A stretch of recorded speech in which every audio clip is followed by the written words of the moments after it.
وعترته أجمعين أما بعد فأعوذ بالله من الشيطان الرجيم بسم الله الرحمن الرحيم يا أيها الذين آمنوا استعينوا بالصبر والصلاة إن الله مع الصابرين صدق الله مولانا العظيم وبلغنا رسوله النبي الكريم ونحن على ذلك لمن الشاهدين والشاكرين والحمد لله رب العالمين۔ بآواز بلند ادب سے، شوق سے، محبت سے حضور کی بارگاہ میں درود پاک پڑھیے۔ الصلاۃ والسلام علیک یا سیدی یا رسول اللہ، الصلاۃ والسلام علیک یا سیدی یا حبیب اللہ، الصلاۃ والسلام علیک یا رحمۃ للعالمین وعلی آلک واصحابک یا شفیع المذنبین۔ حسین تیری ادا کا چشمہ دلوں کے دامن بھگو رہا ہے، حسین تیری ادا کا چشمہ دلوں کے دامن بھگو رہا ہے، یہ آسماں پر اداس بادل تیری محبت میں رو رہا ہے، اور صبا بھی گزرے جو کربلا سے تو اس سے کہتا ہے عرش والا تو اور دھیرے گزر یہاں سے کہ میرا شبیر سو رہا ہے۔ لائق سر عزت و تکریم زینت مسند صدارت حضرت قبلہ پیر طریقت رہبر شریعت پیر سید خضر حیات شاہ صاحب بالی زیدہ مجدہ اور جملہ علماء کرام، مشائخ اعظام اور برادران اسلام، اللہ کے فضل و کرم سے ہم سب آج سید الشہداء رضی اللہ تعالی عنہ کے نام سے موسوم اس کانفرنس میں حاضر ہیں، اور سب ذکر امام علی مقام سن رہے ہیں، اور اس وقت پوری کائنات میں ان کا ذکر پاک ہو رہا ہے۔ اللہ رب العزت نے جو مقام ان کو عطا فرمایا ہے، آئے دن اس میں مزید اضافہ اور برتری ہوتی چلی جا رہی ہے۔ ایک طویل سفر کر کے بیرا شریف سے میں حاضر ہوا، اور محترم مفتی غلام فرید الدین صاحب اشرفی سیالوی زیدہ مجدہ نے بڑی محبت سے مجھے دعوت دی تھی۔ میں دعا کرتا ہوں اللہ تعالیٰ میری اور آپ سب کی حاضری اپنی بارگاہ میں مقبول و منظور فرمائے۔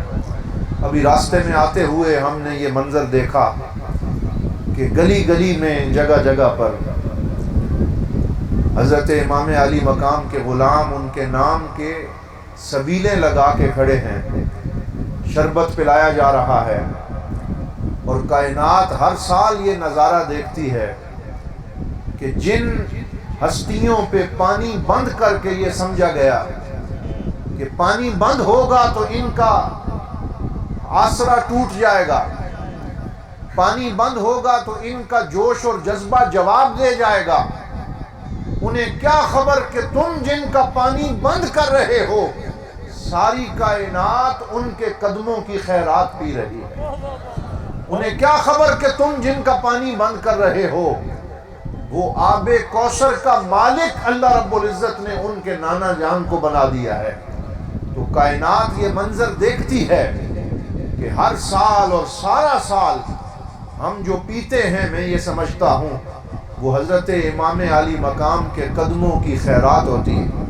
ہمارے شیخ کریم سیال شریف کے عظیم بزرگ حضرت خواجہ شمس العارفین سیالوی کے پوتے حضور شیخ الاسلام والمسلمین خواجہ محمد قمر الدین سیالوی رحمۃ اللہ تعالی علیہ کا یہ معمول تھا کہ آپ ہر سال 10 محرم الحرام کو سیال شریف کے اندر سبیل لگاتے تھے، جو آج بھی لگتی ہے، اور دودھ کی وہ سبیل ہوتی تھی جس میں حضور شیخ الاسلام خود بیٹھ کے اسے تقسیم کرتے تھے، اور وہ کیا منظر ہوگا کہ جب وہ اپنے ہاتھوں سے وہ پلایا کرتے تھے جام بھر بھر کے۔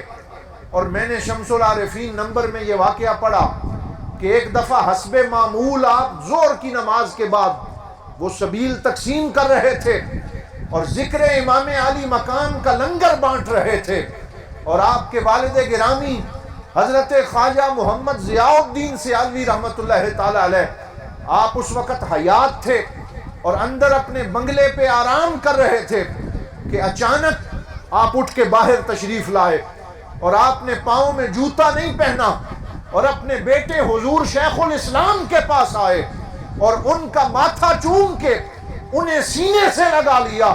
انہوں نے کہا ابا جان یہ کیا ہوا، آج آپ ایسی محبت کا اظہار کیوں کر رہے ہیں؟ فرمایا ہمارے نصیب جاگ اٹھے کہ تو میرے حسین کے نام کی یہ سبیل تقسیم کر رہا تھا اور میں اندر آرام کر رہا تھا۔ آمنہ کے لال حسین کے نانا میرے پاس تشریف لے آئے اور انہوں نے مجھے زیارت کا شرف عطا فرمایا۔ میں نے اٹھ کے ان کے قدموں کا بوسہ لیا، اپنے نبی کے چہرے کی زیارت کی تو سرکار کریم صلی اللہ علیہ وسلم نے فرمایا ضیاء الدین تجھے مبارک ہو، تیرا بیٹا محمد قمر الدین جو سبیل تقسیم کر رہا ہے آج اسے پینے مدینے سے میں بھی آیا ہوں۔ مجھے بڑی پسند ہے، سبحان اللہ۔ فرمایا وہ مجھے بڑی پسند آئی ہے، مجھے اس کا بڑا لطف آیا ہے۔ تو یہ جو سبیل تقسیم کی جاتی ہے کوئی یہ نہ سمجھے کہ اس میں ان کی نظر نہیں ہوتی۔ یاد رکھیں شہید تو زندہ ہوتا ہے اور امام علی مقام کوئی عام شہید نہیں ہے بلکہ سارے شہیدوں کے بھی بولو کیا ہے سردار ہیں، سارے شہیدوں کے سردار ہیں۔ میں یہاں تمہیدی طور پہ ایک اور بات عرض کروں، حضرت نصیر ملت جن کو سیال شریف کا فیض ملا، پیر سید نصیر الدین نصیر گولڑوی رحمت اللہ تعالی علیہ، میں نے خود ان کی زبان سے سنا، وہ فرماتے کہ میں پی ٹی وی میں گیا، مجھے ایک مشاعرے کی دعوت دی گئی، میں وہاں پہنچا، میں نے مشاعرے میں شرکت کی، حضرت امام علی مقام کے نام کی منقبت پڑھی اور واپس آ گیا۔ رات کو سو گیا، صبح اٹھا تو لاہور سے مجھے ایک ٹیلی فون آیا، یہ پیر نصیر الدین صاحب خود بیان کرتے ہیں۔ میں نے ٹیلی فون سنا، لینڈ لائن نمبر تھا، پرانے دور کی بات ہے، موبائل کا دور نہیں تھا۔ تو وہ بندہ مجھے کہنے لگا میں نے گولڑے والے پیر نصیر الدین نصیر سے بات کرنی۔ میں نے کہا میں بات کر رہا ہوں، کیا کہنا ہے؟ تو وہ بندہ کہنے لگا جناب آپ رات فلاں مشاعرے میں گئے تھے، میں گھر میں ٹی وی دیکھ رہا تھا، آپ کا کلام سن رہا تھا، آپ کہہ رہے تھے جس کی جرت پر جہان رنگ و بو سجدے میں ہے، جس کی جرت پر جہان رنگ و بو سجدے میں ہے، آج وہ رمز آشنائے سر ہو سجدے میں ہے۔ آپ حضرت امام حسین کے سجدے کا ذکر کر رہے تھے، تلواروں کے سائے میں سینکڑوں زخم کھا کے اپنے نبی کی دستار سر پہ سجا کے ذوالفقار حیدری پکڑ کے امام حسین نے جو سجدہ کربلا کے میدان میں کیا کہ جس پہ نمازیں بھی رشک کر رہی ہیں، سجدے بھی رشک کر رہے ہیں، رات آپ نے منقبت پڑھی، ان کا ذکر کیا۔ میں نے جب رات کو یہ مشاعرہ سننے کے بعد آرام کیا، ایک منظر دیکھا کہ خوبصورت کمرہ ہے جس میں سبز رنگ کی لائٹ جل رہی ہے اور ایک کرسی رکھی ہوئی ہے جس پہ امام علی مقام حضرت امام حسین تشریف فرما ہے، اور مجھے ان کی زیارت نصیب ہوئی اور میں نے دیکھا حضرت امام علی مقام اپنے تخت پہ کرسی پہ جلوہ فرما ہیں اور کچھ کتابوں کا مطالعہ کر رہے ہیں، کچھ اوراق ان کے سامنے بکھرے پڑے ہیں، کبھی ایک کو دیکھتے ہیں، کبھی دوسرے کو دیکھتے ہیں، کبھی کوئی کتاب اٹھا کے دیکھتے ہیں۔ میں نے ہاتھ باندھ کے عرض کیا اے امام علی مقام یہ کون سی کتابیں ہیں، یہ کون سے اوراق ہیں؟ تو حضرت امام علی مقام نے فرمایا اے میرے عزیز، اس پورے سال کے اندر پوری دنیا سے میرے نبی کے غلاموں نے میری شان میں جو قصیدے لکھے ہیں میرے رب نے وہ میری بارگاہ میں پیش کر دیے۔ میں سب کا کلام پڑھ رہا ہوں، کوئی مصر سے ہے، کوئی شام سے ہے، کوئی یمن سے ہے، کوئی ہندوستان سے ہے، سب کے کلام دیکھ رہا ہوں۔ میں نے کہا حضور آپ کو کس کا کلام پسند آیا؟ تو آپ نے ان میں سے ایک پرچی اٹھائی اور پرچی اٹھا کے کہا سب نے اچھا لکھا ہے لیکن اس سال میں نے پہلا نمبر گولڑے والے اپنے بیٹے نصیر الدین کو دیا ہے۔ فرمایا اس نے کیا لکھا؟ جس کی جرت پر جہانے رنگ و بو سجدے میں ہے، آج وہ رمز آشنائے سر ہو سجدے میں ہے، اللہ اللہ وہ تیرا سجدہ شبیہ مصطفیٰ جیسے خود ذات پیغمبر ہو بہو سجدے میں۔ نعرہ تکبیر، نعرہ رسالت، نعرہ تحقیق، نعرہ حیدری، لاجوال لاجوال، پیر سیال پیر سیال، عظمت و شان پیر سیال زند۔ تو حضرات محترم اس کا ایک آخری شعر بھی پڑھنا چاہتا ہوں۔ اللہ اللہ وہ تیرا سجدہ شبیہ مصطفیٰ جیسے خود ذات پیغمبر ہو بہو سجدے میں ہے، کون سمجھے کون جانے کون سمجھائے نصیر عابد و معبود کی جو گفتگو سجدے میں ہے۔ وہ جو گفتگو ہوئی ہے یہ گفتگو ہر کسی کو نصیب نہیں ہوتی، ہم صرف سجدے کرتے ہیں، ہم صرف نمازیں پڑھتے ہیں، لیکن وہ ایسا سجدہ تھا جس میں سب کچھ لٹا کے آ رہے تھے، جس میں علی اکبر پیش کر کے آ رہے تھے، علی اصغر کا لاشا تڑپتا ہوا دیکھ کے آ رہے تھے، حضرت قاسم و حسن کو شہید کر کے آ رہے تھے، اپنے جسم پہ کئی زخم برداشت کر کے آ رہے تھے۔ تو وہ کہتے ہیں جب سجدے میں آئے ہوں گے اللہ کا بلا حجاب دیدار بھی ہوا ہوگا اور اپنے رب کے ساتھ گفتگو بھی فرما رہے ہوں گے۔ آج ہم حضرت امام عالی مقام کا ذکر کر رہے ہیں۔ میں اکثر اپنے دوستوں سے ایک بات کیا کرتا ہوں اور یہی بات آج میں دوبارہ ذکر کرنا چاہتا ہوں ذرا تفصیل کے ساتھ۔ ہمارے ہاں ایک ٹرینڈ چل گیا ہے کہ حضرت امام عالی مقام کا ذکر تو ہوتا ہے لیکن وہ ذکر بڑے محدود دائرے میں ہوتا ہے۔ یا علماء ہمیں بتاتے ہیں کہ سرکار دو عالم صلی اللہ علیہ وسلم سجدے میں تھے اور امام حسین رضی اللہ تعالی عنہ ان کی پشت پہ تھے، زبان چوس رہے تھے، کندھے پہ سواری کر رہے تھے، تو سرکار کی نگاہوں کے سامنے جو وقت ہے وہ بتایا جاتا ہے اور پھر شہادت کا وقت بتایا جاتا ہے، کیسے شہید ہوئے، کیسے کربلا میں گئے، مدینہ پاک کو کیسے چھوڑا، یہ ساری باتیں برحق ہیں، لیکن میں آپ سے یہ پوچھنا چاہتا ہوں کہ وہ ساری درمیان کی زندگی کیوں نہیں بتائی جاتی؟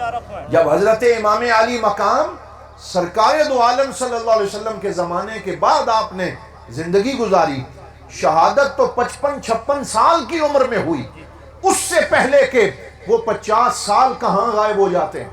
ہمیں علماء کیوں نہیں بتاتے؟ ہمیں لوگ یہ ذکر کیوں نہیں کرتے؟ آؤ آج میں حضرت امام علی مقام کی زندگی کے 5 مرحلے آپ کی خدمت میں عرض کرتا ہوں۔ بولیے کتنے مرحلے عرض کرتا ہوں؟ 5۔ یہ 5 مرحلے 5 تن پاک کی نسبت سے عرض کر رہا ہوں، ان کو آپ نے یاد رکھنا ہے۔ امام علی مقام کی زندگی کا پہلا مرحلہ وہ ہے جو آپ کی ولادت سے لے کر 5 سال کی عمر تک مکمل ہوتا ہے، یہ 5 سال پہ مشتمل ہے۔ یہ وہ وقت تھا جب آپ صبح و شام اپنے نانا جان کی نگاہوں کے سامنے تھے، سرکار دو عالم کی گود میں تھے، حضور صلی اللہ علیہ وسلم ان کی ننھے ہاتھوں کو پکڑ کے مدینے کی گلیوں میں انہیں لے کے جایا کرتے تھے، کندھے پہ سواری کروایا کرتے تھے۔ اور اس لمحے کی ایک حدیث سنانا چاہتا ہوں، آپ نے علماء سے سن رکھا ہوگا کہ یہ وہ مرحلہ ہے جس میں حضرت سیدنا ابو ہریرہ رضی اللہ تعالی عنہ حاضر ہوتے ہیں، سردیوں کا موسم ہے، سرکار دو عالم صلی اللہ علیہ وآلہ وسلم یمنی چادر مبارک اوڑھ کے بیٹھے ہوئے ہیں، مسجد نبوی میں حضور جلوہ فرما ہیں، حضرت ابو ہریرہ آتے ہیں، حاضر ہوتے ہیں، زیارت کرتے ہیں، چند سوالات پوچھتے ہیں اور خود ہی کہتے ہیں مجھے حضور صلی اللہ علیہ وسلم کی چادر میں ابھار نظر آیا، یعنی کوئی چیز ابھری ہوئی تھی، میں نے حیرانگی کا اظہار کیا، آج حضور کی چادر کے نیچے کیا ہے، یہ کیا شے چھپی ہوئی ہے، رہا نہ گیا مجھ سے، میں نے پوچھ لیا، یہ مستدرک علی الصحیحین میں روایت ہے، یا رسول اللہ ماذا فی ردائک، آپ کی چادر مبارک میں کیا ہے، یہ کیا شے ابھری ہوئی ہے؟ تو سرکار دو عالم صلی اللہ علیہ وسلم مسکرا دیے، حضور کے لبوں پہ تبسم آیا، جب سرکار نے اپنی چادر مبارک کو ہٹایا تو دیکھا کہ ایک پہلو میں امام حسن تشریف فرما ہے، دوسرے پہلو میں امام حسین تشریف فرما ہے، اور اوپر حضور نے چادر لی ہوئی ہے۔ وہ کیا نصیب ہیں ان دونوں شہزادوں کے وہ سینہ اقدس جو علم کا منبع ہے، وہ سینہ اقدس جس پہ جبرائیل صبح و شام نازل ہوتا ہے، جہاں سے کائنات کو علم کے سرچشمے پھوٹتے ہیں، یہ دونوں شہزادے حضور کے سینے سے لگ کے بیٹھتے تھے، سرکار کی چادر مبارک میں بیٹھتے تھے، اور حضور صلی اللہ علیہ وسلم فرماتے اللہم انی احبہما فاحبہما، یا اللہ میں ان دونوں سے پیار کرتا ہوں، تو بھی ان سے پیار کر، اور جو ان سے پیار کرے تو ان سے پیار کر۔ یہ وہ دور ہے جو سینے کے ساتھ لگ کے گزارا، جو سرکار سے تربیت حاصل کرتے ہوئے گزارا، جو حضور نبی رحمت سے احادیث پاک سنتے ہوئے گزارا، اور کئی احادیث حضرت امام حسین نے بعد میں روایت کی۔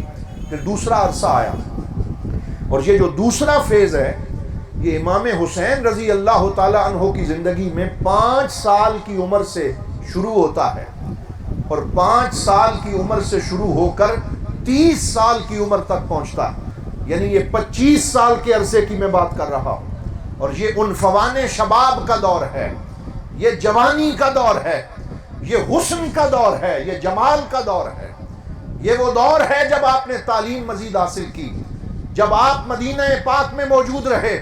آپ علماء سے پوچھیں کہ سرکار کے وصال کے بعد امام حسین اور امام حسن کہاں چلے گئے تھے؟ کسی غار میں چلے گئے، دنیا کو چھوڑ دیا، معاشرتی بائیکاٹ کر لیا، یا اپنے گھر کے اندر بند ہو گئے؟ کہاں گئے؟ آپ کتابیں اٹھا کے پڑھیں۔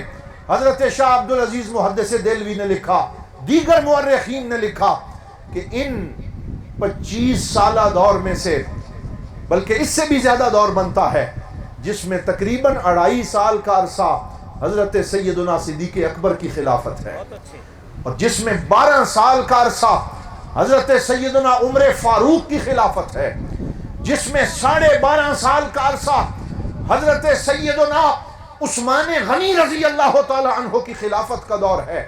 ان تینوں خلفاء کے دور میں شہزادگان کہاں تھے؟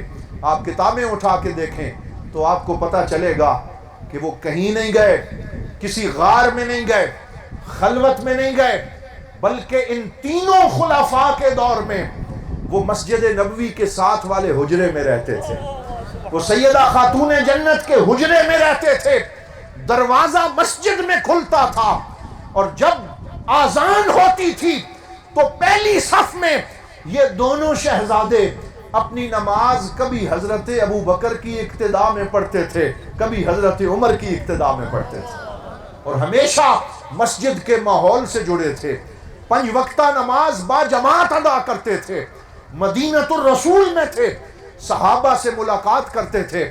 اور یہ وہ دور تھا کہ جب حضرت امام حسین اپنے ننھے قدموں سے چلتے ہوئے تشریف لاتے اور حضرت امام حسن تشریف لاتے، حضرت ابو بکر صدیق ان کے احترام میں کھڑے ہو جاتے اور ان کا ماتھا چومتے۔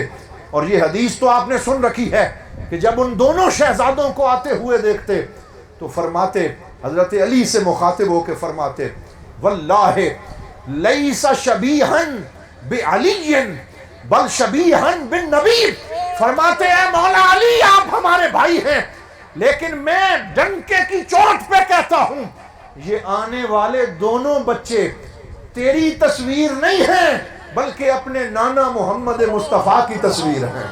یہ حضور صلی اللہ علیہ وسلم کا جلوہ ہے، ایک سر سے لے کے سینے تک اور دوسرا سینے سے لے کے پاؤں تک جب انہیں ملا کے دیکھا جاتا تو دیدار مصطفیٰ نصیب ہو جاتا تھا۔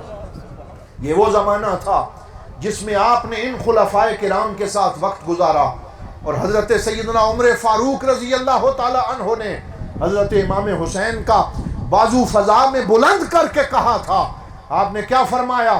واللہ ما انبت الشعر علی رؤوسنا الا ابوکا، فرمایا اے حسین گواہ رہیے گا کہ ہمارے سر پہ جو بال اگے ہیں وہ بھی آپ کے نانا جان کی برکت سے اگے ہیں، ہمیں جو شان ملی ہے وہ آپ کے قدموں کا صدقہ ملی ہے۔ لوگ یہ دور بیان نہیں کرتے۔ اس دور کے اندر وہ وقت بھی آیا جب حضرت امام حسین رضی اللہ تعالی عنہ کی شادی کا وقت آیا اور آپ 25 سال کی عمر کو پہنچ گئے اور ایران فتح ہوا اور وہاں سے مال غنیمت آیا، آپ علماء سے سنتے رہتے ہیں، اور اس میں حضرت سیدہ شہر بانو سلام اللہ علیہا وہ بھی مال غنیمت میں لونڈیاں جیسے بن کے آتی ہیں، ان کو لایا گیا، اور کیونکہ وہ بادشاہ کی بیٹی تھی تو لوگوں نے کہا اب دیکھتے ہیں حضرت عمر فاروق یہ شہزادی کسے دیں گے، اور بعض لوگوں نے کہا اپنے بیٹے عبداللہ بن عمر کو دیں گے، وہ خلیفہ کا بیٹا ہے، وہ شہزادہ ہے، وہ بادشاہ وقت کا بیٹا ہے، وہ جس کی حکومت 24 لاکھ مربع میل پہ ہے، اس کے بیٹے کو یہ شہزادی ملے گی۔ لیکن حضرت سیدنا فاروق اعظم نے کیا فرمایا؟ صدقے جائیں، آپ نے فرمایا یہ شہزادی ہے اور یہ میں کسی شہزادے کو عطا کروں گا۔ لوگوں نے کہا وہ شہزادہ کون ہے؟ فرمایا کل آنا اس کا فیصلہ ہوگا۔ سارا دربار لگ گیا، صحابہ جمع ہو گئے کہ یہ آج کیا فیصلہ کرنے جا رہے ہیں۔ جب سب پہنچ گئے اور بڑے لوگوں کو امید تھی، آپ نے فرمایا اس وقت اگر کوئی شہزادہ ہے تو یا امام حسن ہے یا امام حسین۔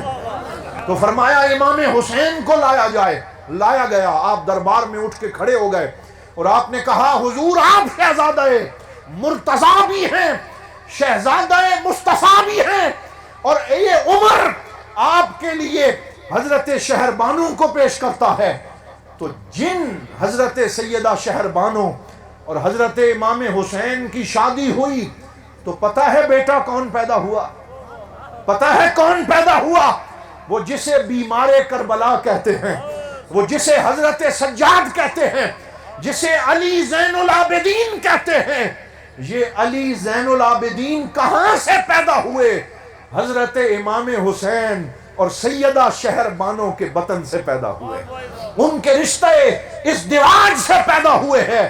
اس لیے میں سمجھتا ہوں سادات کرام جتنے بھی ہیں انہیں یہ یاد رکھنا چاہیے کہ ان کے باپ دادا کے رشتوں کو ملانے والے کا نام عمر فاروق ہے، رشتہ کرانے والے کا نام بولو کیا ہے؟ عمر فاروق ہے۔ اپنے یہ عقیدے یاد رکھو۔ اور پھر اگر حضرت علی زین العابدین جلوہ فرما نہ ہوتے، موجود نہ ہوتے، کیا ہوتا؟ حضرت علی زین العابدین نہ ہوتے تو آج سادات کی نسل بھی موجود نہ ہوتی، حسینی سادات موجود نہ ہوتے۔ حسینی سادات کی نسل چلی ہے تو امام زین العابدین سے چلی ہے، تو یہ سلسلہ آگے بڑھا ہے۔ تو حضرات محترم یہ وہ زمانہ ہے جب حضرت سیدنا امام حسن اور امام حسین رضی اللہ تعالی عنہ ان خلفائے کرام کے زمانے میں وقت گزار رہے تھے۔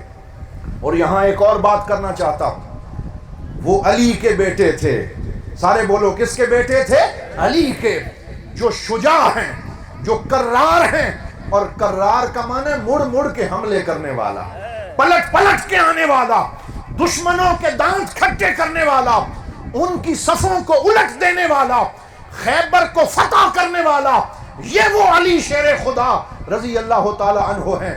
بعض لوگ کہتے ہیں نہیں جی ہم تو اس علی کو مانتے ہیں، خلافت کا حقدار وہی تھا جس کو سرکار نے جھنڈا عطا کیا تھا۔ یہ بڑی بات ہوتی ہے، خلافت اس کا حق تھا جسے حضور نے جھنڈا دیا تھا۔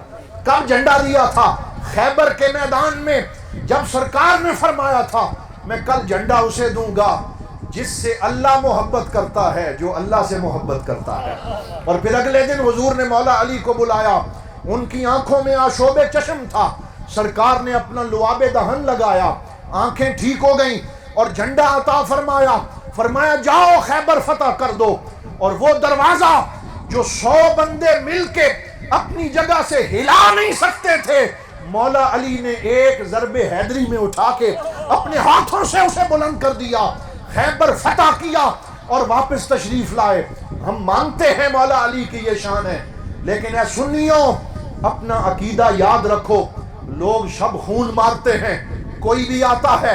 میرے ایک استاد گرامی حضرت قاضی محمد ایوب شیخ الحدیث رحمۃ اللہ تعالی علیہ پنجابی میں کہا کرتے تھے، وہ کہتے ہمارے سنی ایک ایسے لوٹے کی مانند ہیں جس کا پیندہ کوئی نہیں، ادھر سے ہوا آئی ادھر لے گئی، ادھر سے ہوا آئی ادھر لے گئی، جس نے جو بات کی ہم نے اس پہ کان دھر لیے، کچے عقیدے والے نہ بنو، اپنے عقیدے کو مضبوط کرو، کتابوں کو پڑھو، علماء کرام کے قدموں میں بیٹھو، وہ تمہیں بتائیں گے کہ حضرت مولا علی کو سرکار نے جھنڈا عطا فرمایا۔ ذرا ہاتھ کھڑا کر کے کہو، حضرت مولا علی کو سرکار نے جھنڈا عطا فرمایا۔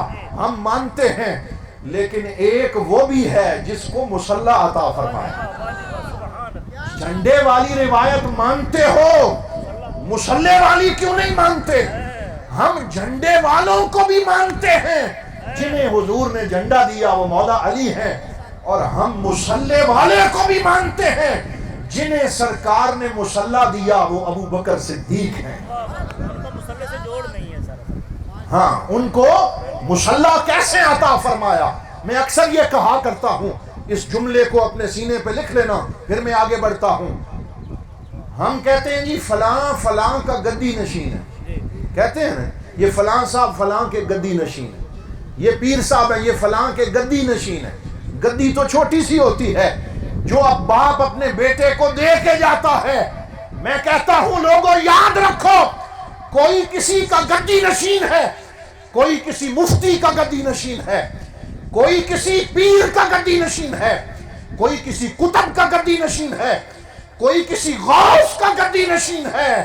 صدیق اکبر وہ ہے جو مصطفیٰ کا گدی نشین ہے، جنہیں سرکار نے مسلح دیا ہے۔ اور اس حدیث کو یاد رکھنا، جب سرکار بیمار تھے اور اپنے بستر علالت پہ تھے، آذان ہوتی تھی اور حضرت بلال حبشی کہتے تھے اللہ اکبر اللہ اکبر، اور سرکار کی زیارت کر کے کہتے تھے، اشارہ بھی کرتے تھے اشہد ان محمد رسول اللہ، اور ساتھ حضور کا چہرہ دیکھتے تھے۔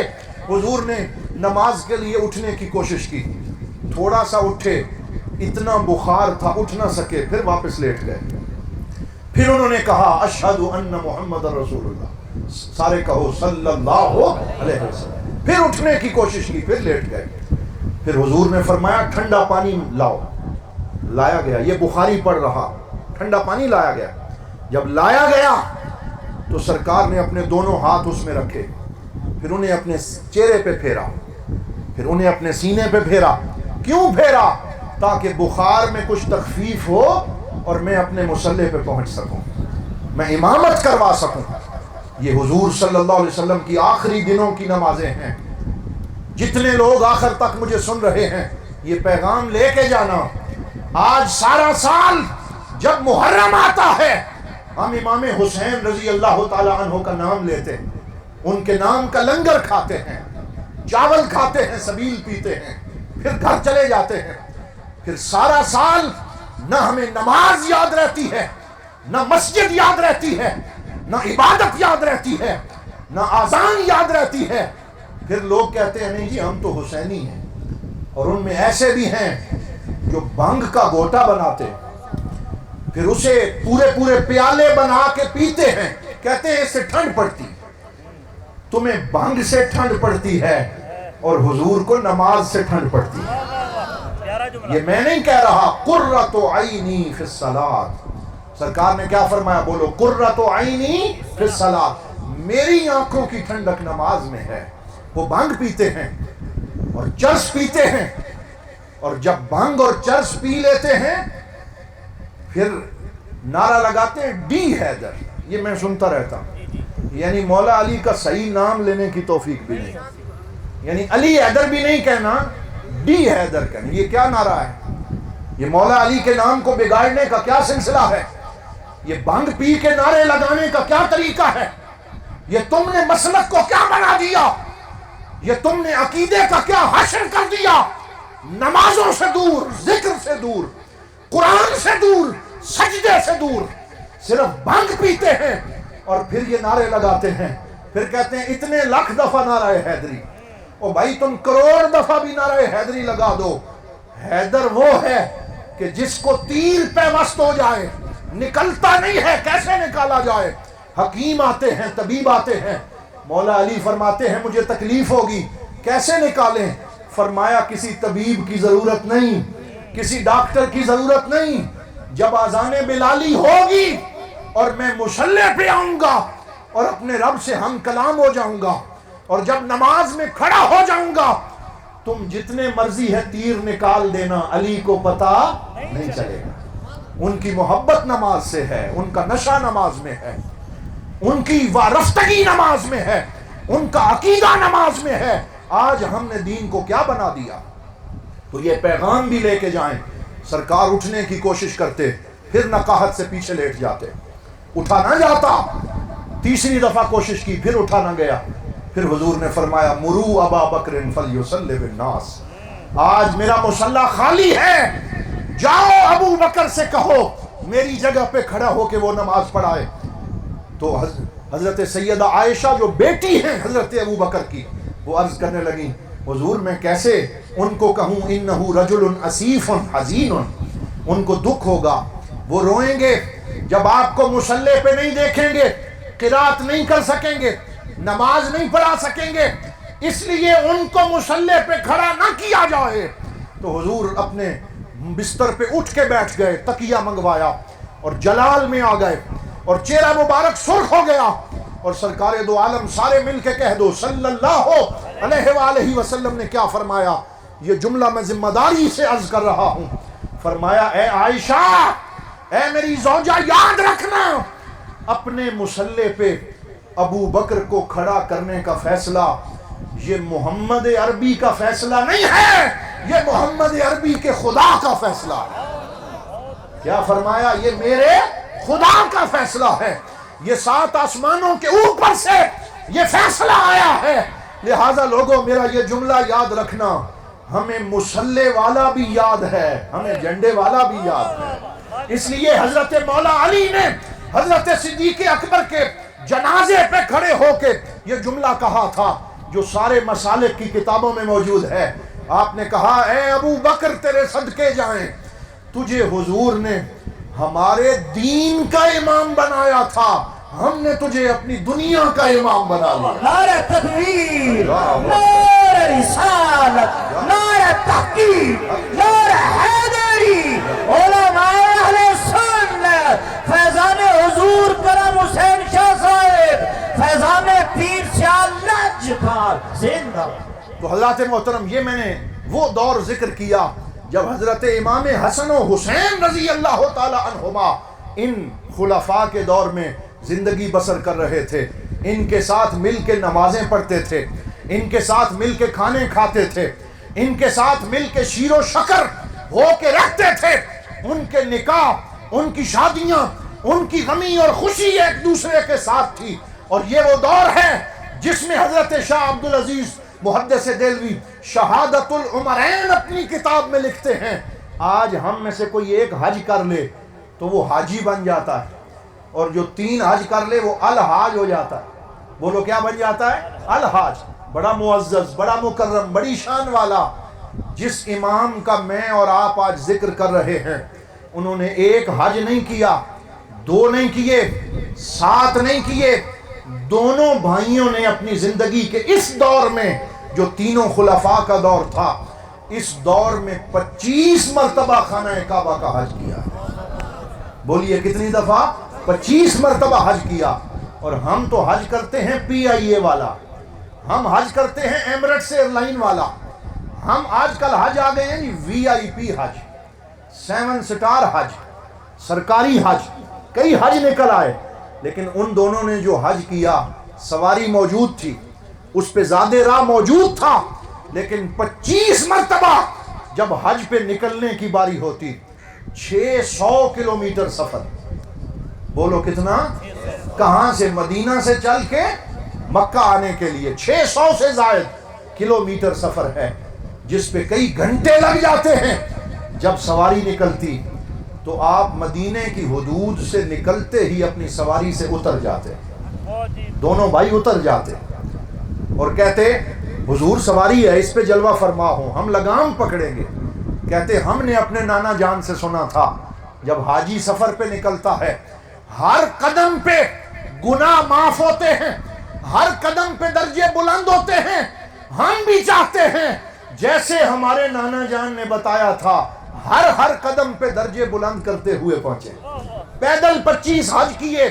سخاوت کا یہ عالم تھا کہ اس میں سمندر بہایا کرتے تھے، پھر جب کربلا کا زمانہ آیا، وہ سارے اس زمانے سے گزرتے ہوئے تیسرا دور حضرت امام حسین کی زندگی کا وہ ہے جو 2.5 سال کے اوپر محیط ہے۔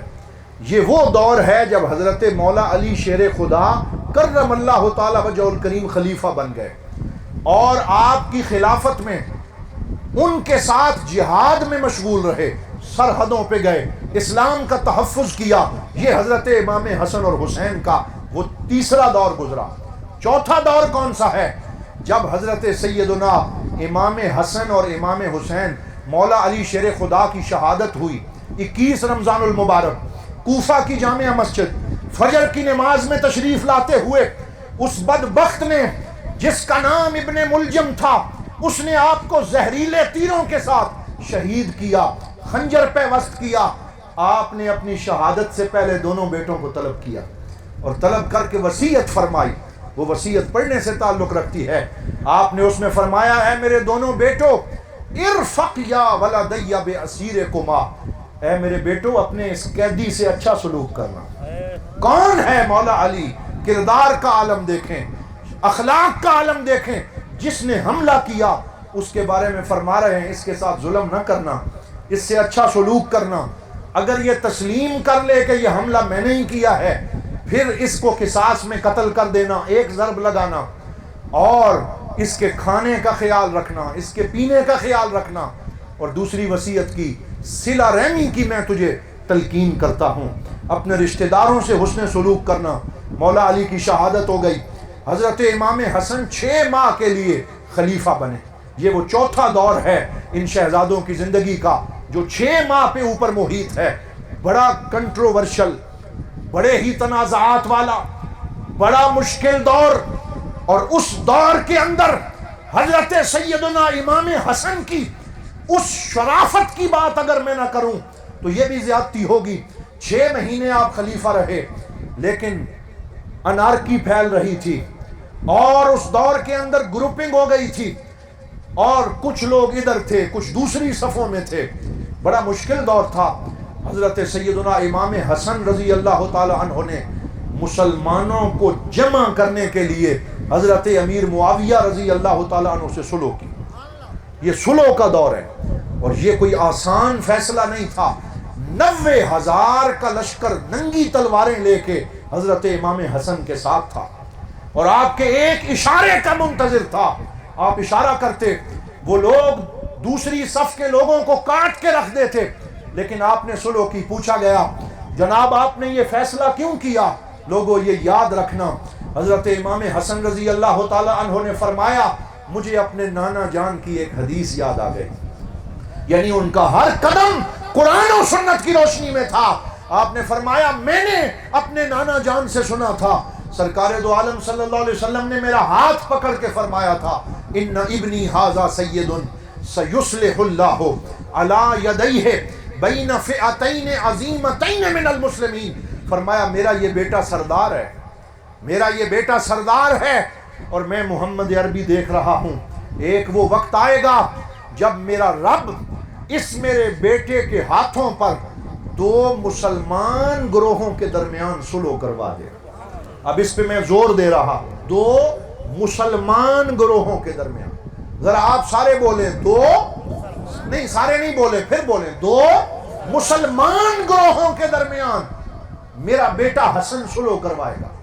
مطلب یہ ہے کہ جو امام حسن کی غلامی میں ہوں گے وہ بھی مسلمان ہوں گے، اور جو حضرت امیر معاویہ کے ساتھ ہوں گے وہ بھی، سارے بولو، وہ بھی مسلمان ہوں گے، اور ان 2 مسلمان گروہوں کے درمیان جنگ ہونے والی ہوگی، خون خرابہ ہونے والا ہوگا، قتل ریزی ہونے والی ہوگی۔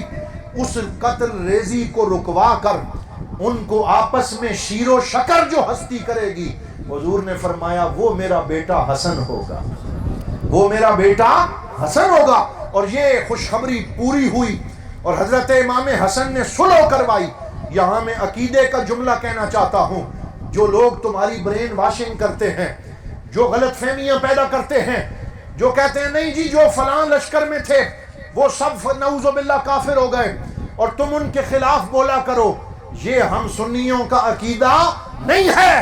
ہمارا عقیدہ یہ ہے وہ بھی صحابی رسول تھے، اور حضرت امیر معاویہ کے ساتھ جو لوگ تھے، جب صلح ہو گئی ان میں سے کوئی کافر نہ ہوا، ان میں سے کوئی مرتد نہ ہوا، ان میں سے کسی کا ایمان خراب نہ ہوا، وہ سب مسلمان تھے۔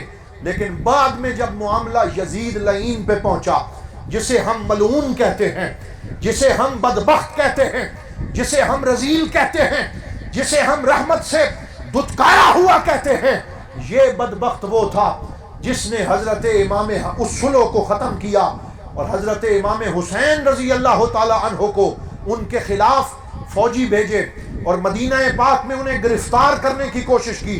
حضور حضرت امام حسین مدینے میں خون ریزی نہیں چاہتے تھے، آپ اس حرم کا تقدس چاہتے تھے، آپ اپنے نانا جان کا مدینہ چھوڑ کے مکہ چلے گئے۔ یہ مدینہ چھوڑنا کوئی آسان نہیں تھا۔ میں آپ کے دلوں سے پوچھتا ہوں، اللہ تعالیٰ آپ سب کو مدینے لے جائے، سارے کہو آمین۔ اللہ تعالیٰ بار بار حاضری عطا فرمائے، آج کے اس دن کا صدقہ ہمیں حج کی سعادت عطا فرمائے۔ جو لوگ مدینے گئے ہیں، مجھے 6 دفعہ یہ سعادت ملی، میں اللہ کا شکر ادا کرتا ہوں۔ اللہ تعالیٰ ان بزرگوں کا صدقہ پھر یہ موقع عطا فرمائے۔ تو میں جب حاضر ہوا، ہر دفعہ جب مدینہ چھوڑنے کا وقت آتا، بار بار نظر گنبد خضرا پہ پڑتی اور آنکھوں سے آنسوؤں کی لڑیاں جاری ہو جاتی۔ یا رسول اللہ، مدینہ چھوڑنا بڑا دشوار ہے، یہ آب زمزم، یہ حرم کے مزے، یہ ریاض الجنہ کی نعمتیں، یہ جنت البقیع کی بہاریں، یہ احد پہاڑ کے نظارے، یہ مسجد نبوی کی نمازیں، یہ گنبد خضرا کا سایہ، اسے چھوڑنا تو عام مسلمان کے لیے بھی مشکل ہے۔ آہیں بند جاتی ہیں، لوگ رونے لگتے ہیں اور لوگوں کی حالت غیر ہو جاتی ہے۔ ارے یار، ہم تو 1500 سال بعد آ رہے ہیں، ذرا چشم تصور سے سوچو، وہ حسین ابن علی جنہوں نے سرکار کے انگلی مبارک پکڑ کے مدینے کی گلی میں خرام ناز کیا ہے، وہ حسین ابن علی جنہوں نے سرکار کے کندھوں پہ سواری کی ہے، وہ حسین ابن علی جنہوں نے مسجد نبوی میں حضرت بلال سے کہا تھا، آج سرکار کی وصال کو 6 سال گزر گئے، ہم تیری آذان سننے کو ترس گئے، اے بلال پھر سے ہمیں آذان سنا۔ اور حضرت بلال حبشی نے ہاتھ باندھ کے عرض کیا، اے میرے نبی کے نواسو، مجھے عمر نے بھی کہا لیکن میں نے یہاں آذان نہ دی کیونکہ سرکار کے بغیر میں آذان نہیں دے سکتا، لیکن آپ کا حکم بلال ٹال سکتا نہیں ہے، آپ نبی کے نواسے ہیں، آپ کے چہرے میں دیدار مصطفیٰ ہوتا ہے۔ تو اس مدینے میں حضرت بلال حبشی نے پھر جب یہ آواز لگائی، اللہ اکبر اللہ اکبر، وہ کیا آذان ہوگی؟ حضرت انس ابن مالک کہتے ہیں، خرجت النساء والصبیان، حضرت بلال کی آذان سن کے عورتیں اپنے پردے سے باہر نکل آئیں، بچے باہر آ گئے، بوڑھے باہر آ گئے، لوگوں نے گھروں کی چھتوں سے چھلانگیں لگا دی، اور جب حضرت بلال نے کہا اشہد ان محمد رسول اللہ اور سرکار کے روضے کی طرف اشارہ کیا اور حضور کا ظاہری دیدار نہ ہوا تو غشی آئی، دورہ پڑا، وہیں پہ گر گئے، آذان مکمل نہ کر سکے۔ اور مدینے کے لوگ کہہ رہے تھے اب بعث رسول اللہ، کیا حضور پھر تشریف لے آئے ہیں؟ کیا سرکار اپنے گنبد خضرا سے باہر آ گئے ہیں؟ یہ کیا منظر ہے؟ اس وقت امام حسن و حسین نے وہ منظر بھی دیکھے تھے۔ لوگوں یاد کرو ان کے لیے مدینہ چھوڑنا کتنا مشکل ہوا ہوگا۔ اپنی ماں حضرت سیدہ خاتون جنت کے روضے پر جب انہوں نے آخری سلام کیا ہوگا، اماں جان ہم مکہ کی طرف جا رہے ہیں اور آپ کے اس شہر مدینہ کو چھوڑ کے جا رہے ہیں، تو اس وقت حضرت سیدہ خاتون جنت کے دل پہ کیا گزری ہوگی جب بیٹے اپنی ماں سے بچھڑ رہے تھے، جب بیٹے اپنے نانا سے بچھڑ رہے تھے اور اس مدینہ پاک سے دور جا رہے تھے۔ ہر جگہ پہ حاضری دی، آخری سلام کیا، پھر مدینہ پاک سے نکلے، اپنی پورے خاندان عظمت نشان کو ساتھ لیا، مکہ پہنچے اور وہاں پہ تقریباً 2-2.5 مہینے قیام کیا۔ اور جب وہاں سے سارے حجاج کرام وہاں پہ پہنچ گئے، حاجیوں کا رش لگ گیا، سارے لوگ لبیک لبیک کی صدائیں لگا رہے تھے، احرام میں 2 چادریں باندھ کے آئے تھے، وہ ایڑیاں اٹھا اٹھا کے حضرت امام حسین کی زیارت کرتے تھے، وہ ان کے لباس کو چومتے تھے۔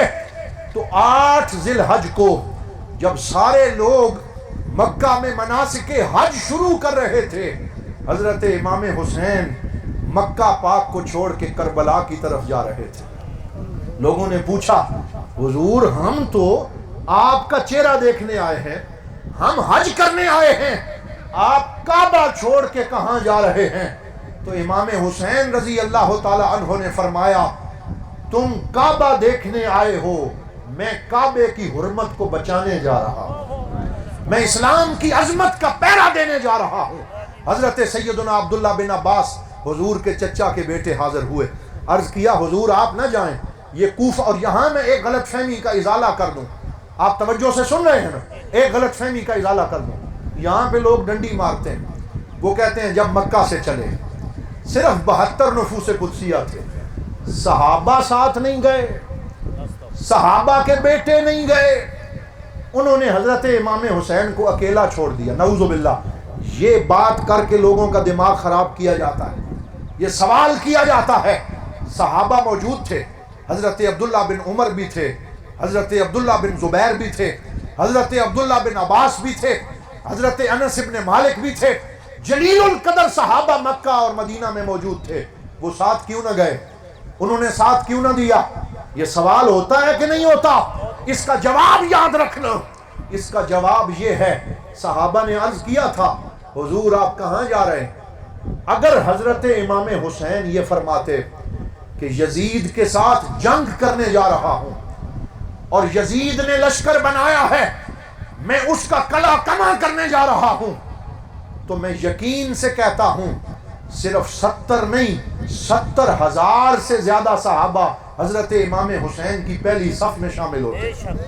لیکن جب بھی صحابہ جاتے، حضرت امام حسین رضی اللہ تعالی عنہ انہیں کوفیوں کے خط دکھاتے تھے، بوریاں بھری تھیں ان خطوں کے ساتھ، بعض روایات میں ہے 80,000 خطوط آئے۔ بولیے کتنے؟ 80,000 خط اس دور میں آنا یہ کوئی عام سی بات نہیں تھی، خطوط آئے، اور جب خط پہنچتے حضرت امام علی مقام فرماتے میں جنگ کرنے نہیں جا رہا، میں جو ہے مجھے کوفی، ان کوفہ کے مسلمانوں نے خط لکھے ہیں، دعوت دی ہے، انہوں نے بلایا ہے، انہوں نے کہا ہے ہم آپ کے ہاتھ پہ بیعت کریں گے، ہم نبی پاک کے نواسے کا ساتھ دیں گے، اور ہم اسلام کو بچانے میں آپ کی مدد کریں گے۔ اور حضرت امام حسین نے مکہ میں کعبۃ اللہ کے سامنے جو خطبہ دیا، وہ البدایہ والنہایہ میں علامہ ابن کثیر نے لکھا ہے، اس کی 2 لائنیں پڑھ رہا ہوں۔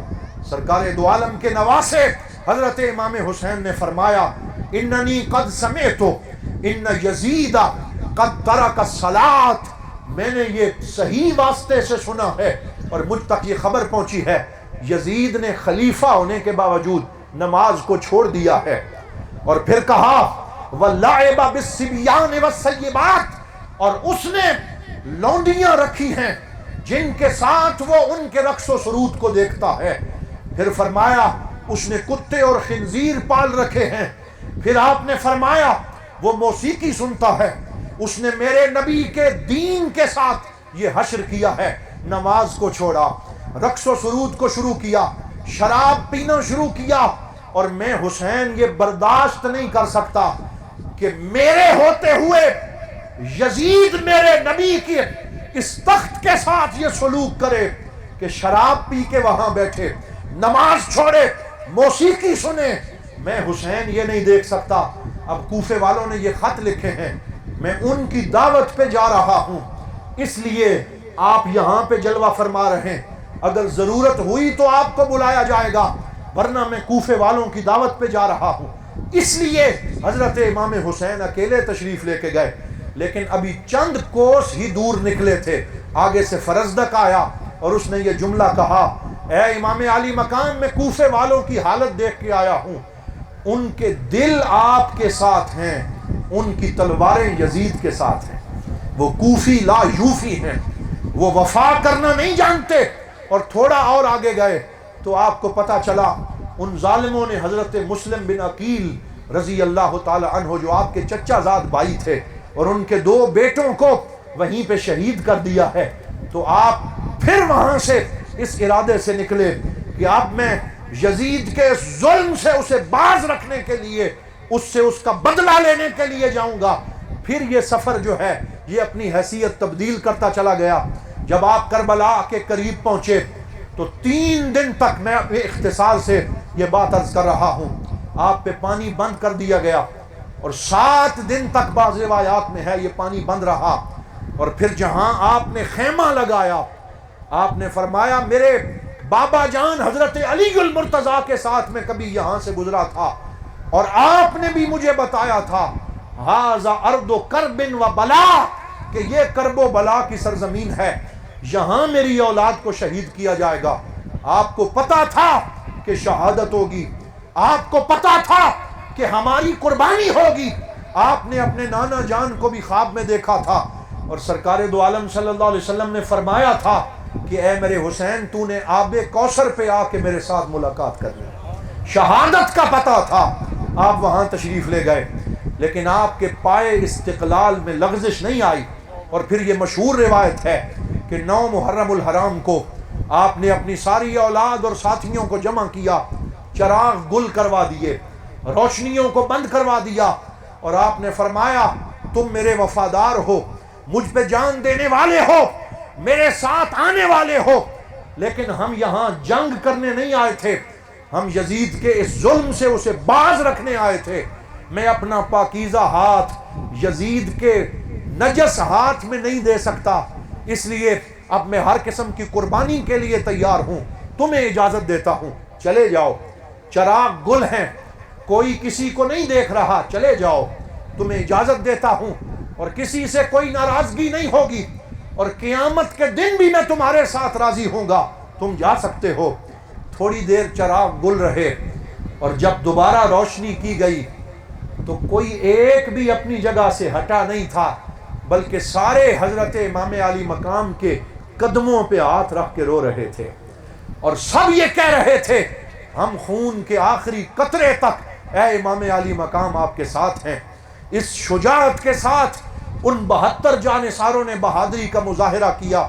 پھر 10 محرم الحرام کی صبح آئی، اور اس صبح کے اندر آپ نے اپنے بڑے بیٹے حضرت سیدنا علی اکبر کو بھیجا، فرمایا جاؤ ذرا میدان کربلا کا چکر لگا کے آؤ۔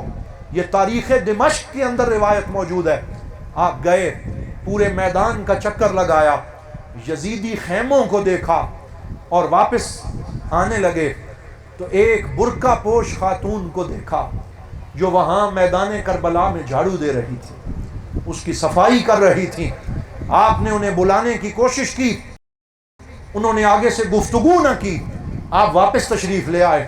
آپ نے اپنے بابا جان سے فرمایا، عرض کیا بابا جان میدان کربلا میں سکوت کا عالم طاری ہے، ہو کا عالم ہے، سارے یزیدی اپنے خیموں میں سو رہے ہیں، کسی نے فجر کی نماز ادا نہیں کی، سب خواب خرگوش کے مزے لے رہے ہیں، پورے میدان میں ایک بوڑھی خاتون ہے جو جھاڑو دے رہی ہے، جو صفائی کر رہی ہے۔ تو حضرت امام علی مقام رضی اللہ تعالیٰ عنہ کی چیخ نکل گئی، آپ روئے، اور آپ کی آنکھوں سے آنسو اتنے نکلے کہ آپ کی داڑھی مبارک آنسوؤں سے تر ہو گئی۔ آپ نے فرمایا اے علی اکبر میرے بیٹے، وہ بوڑھی خاتون کوفہ کی نہیں ہے، وہ یہاں کی نہیں ہے، وہ میری امی جان سیدہ طیبہ طاہرہ ہیں، وہ حضرت سیدہ فاطمہ الزہرا ہیں، وہ آج اس لیے جھاڑو دے رہی ہیں، انہیں پتا ہے کہ اس زمین کے ان کے بیٹوں کے لاشیں گرنے والے ہیں، یہاں ان کی اولاد تڑپنے والی ہے، وہ صاف کر رہی ہیں کہ میرے بیٹوں کو تکلیف نہ ہو، ان کے لاشیں گریں تو انہیں کنکر نہ چبھ جائیں۔ پوری اہل بیت اطہار پیرا دے رہی تھی، مولا علی دیکھ رہے تھے، سیدہ خاتون جنت دیکھ رہی تھی، اور حضرت سیدہ ام سلمہ رضی اللہ تعالی عنہا نے روایت کیا ہے، صحیح بخاری میں روایت ہے کہ 10 محرم کو زور کی نماز کے وقت میں نے خواب میں دیکھا، رأیت رسول اللہ صلی اللہ علیہ وسلم راکباً علی الفرس، میں نے سرکار کو ننگے گھوڑے کی پیٹھ پہ سوار دیکھا، حضور کے بال مبارک بکھرے ہوئے ہیں، امامہ مبارک سر پہ موجود نہیں ہے، سرکار کے کپڑے گرد آلود ہیں، اور سرکار کی آنکھوں میں موٹے موٹے آنسو ہیں، اور حضور کو روتے ہوئے دیکھا۔ آنسو بہاتے ہوئے دیکھا اور آپ کی مانگ مبارک میں بھی گرد ہے۔ میں نے کہا یا رسول اللہ آپ کی یہ حالت کیسے ہو گئی، آپ اتنے پریشان کیسے ہو گئے؟ تو سرکار نے کیا فرمایا، رأیت قتل الحسین آنفا، میں میدان کربلا میں تھا، میں نے اپنے بیٹے حسین کے لاشے کو تڑپتے ہوئے دیکھا ہے، میں نے حضرت علی اکبر اور علی اصغر کی قربانی دیکھی ہے۔ اور ایک روایت میں ہے کہ آپ کے ہاتھوں میں ایک شیشی تھی جس میں خون تھا، اور آپ فرما رہے تھے میں اپنی آل کے مقدس خون کو جمع کر کے آ رہا ہوں، میں اپنے بیٹے کی شہادت کو دیکھ کے آ رہا ہوں۔ ہمارے حضرت علامہ محمد اشرف سیالوی رحمۃ اللہ تعالی علیہ اکثر یہ فرمایا کرتے تھے کہ حضرت امام حسین رضی اللہ تعالیٰ عنہ کی شہادت کے بارے میں حضور کو پتا تھا، سرکار جانتے تھے کہ یہ قربانی لی جائے گی۔ حضور نے یہ دعا کبھی بھی نہیں کی کہ یا اللہ میرے بیٹوں سے یہ وقت ٹال دے۔ اگر حضور ایک دفعہ یہ کہہ دیتے یا اللہ یہ امتحان ٹال دے تو اللہ اپنے نبی کی دعاؤں کو رد کرتا نہیں، اللہ قبول کر لیتا، کربلا کا دن نہ آتا، یہ لاشیں نہ تڑپتے، لیکن یہ دعا کیوں نہ مانگی؟ انہوں نے بڑا خوبصورت نقطہ ہمیں عطا فرمایا، انہوں نے کہا اس لیے کہ جس کا بیٹا نالائق ہو اور اس نے امتحان دلوانا ہو تو وہ اپنے بیٹے کی سفارش کرتا ہے، وہ کہتا ہے ممتحن سے جا کے کہتا ہے سخت امتحان نہ لینا، سوکھا پرچہ دینا، اس کو نقل لگانے دینا تاکہ اس کے تھوڑے سے نمبر آ جائیں، یہ پاس ہو جائے، یہ اگلی کلاس میں چلا جائے۔ سفارش وہ کرتا ہے جس نے تیاری نہ کروائی ہو، جسے اپنے بیٹے پہ اعتماد نہ ہو۔ سرکار نے اپنے کندھوں پہ بٹھا کے اپنے بیٹے کو تیاری کروائی تھی، حضور صلی اللہ علیہ وسلم نے زبان چسا کے تیاری کروائی تھی، سرکار نے ہاتھ پکڑ کے تیاری کروائی تھی، سارا سبق حضور نے خود یاد کروایا تھا، قربانی کا سبق دیا تھا، دین کے تحفظ کا سبق دیا تھا۔ لہٰذا حضور نے یہ دعا نہیں مانگی کہ یا اللہ امتحان ٹال دے، بلکہ کہا یا اللہ ہم نے تیاری تیرے فضل سے کروا دی ہے، اب جیسے مرضی ہے امتحان لے لے۔ لاشیں تڑپیں گے لیکن حسین پھر بھی صبر کا پیکر رہے گا، علی اکبر کا لاشا اٹھائیں گے پھر بھی صبر کے پیکر رہیں گے، اور بڑے ہی پیکر استقامت بن کے رہیں گے۔